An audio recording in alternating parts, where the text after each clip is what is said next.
my current reading of the hidden history of these various intelligence networks, they all stem from ancient cults and various royal and papal families, bloodlines, and secret societies.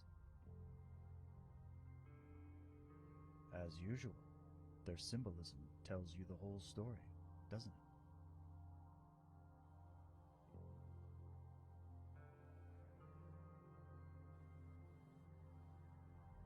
These connections start to become clear when you look simply at the membership list of the Knights of Malta and other Masonic and occult orders.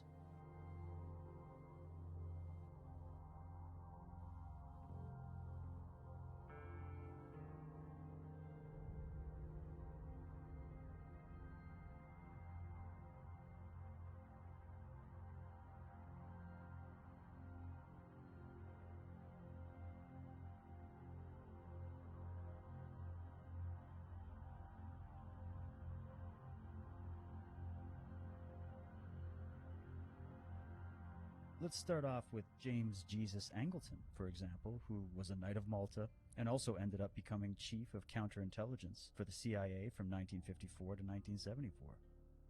His official position within the organization was the Associate Deputy Director of Operations for Counterintelligence. He grew up in Milan, Italy, studied as a boarder at Malvern College in England before attending the home of the Order of the Skull and Bones, Yale University. He was employed by the various successor organizations to the OSS, which preceded the CIA, and eventually becoming one of the founding officers of the Central Intelligence Agency in 1947. In May of 1949, he was made head of Staff A of the CIA's Office of Special Operations, where he was responsible for the collection of foreign intelligence and a liaison with the CIA's counterpart organizations. For 40 years, secret terrorist organizations, many trained by Western intelligence agencies, have manipulated the political control of European sovereign states by a campaign of terror and murder. Originally part of a secret network, these groups changed from being defenders of state security into attackers of the established political order. Until 2 years ago, that secret network was generally known by the single word, Gladio.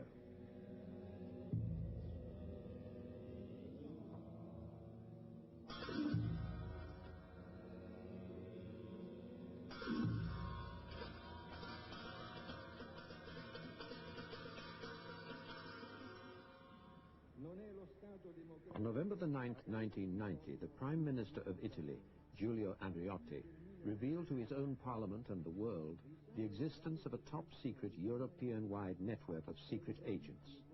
It was called Gladio. This network of stay-behind groups was intended to fight a Soviet invasion of Western Europe. Andreotti's announcement led to an immediate reaction in the capitals of Europe.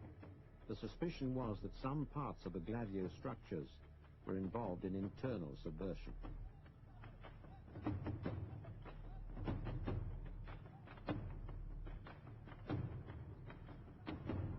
I came in and sent by General Donovan.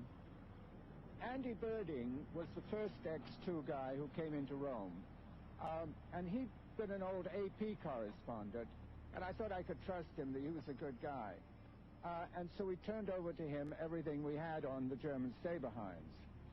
Then Jim Angleton appeared in August.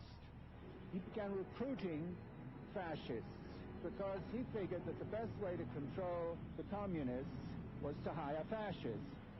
One of the most tough ones was Prince Valerio Borghese, who ran what was known as the 10th Flotilla. These are the guys that would execute partisans and hang them from lampposts all over Italy. From that day of his joining Jim Angleton, or the X2 part of OSS, he ran the secret police for the next 40 years. Gladio was a joint brainchild, but its most intense architect was Angleton. And Angleton, as most people know, was a sort of a professional paranoiac. One of his favorite sayings used to be that even paranoiacs have enemies. And Angleton was a fellow who felt that you couldn't trust anybody, particularly not any foreign country. Beginning in 1951, Angleton was also a liaison with Israel's Mossad and Shin Bet.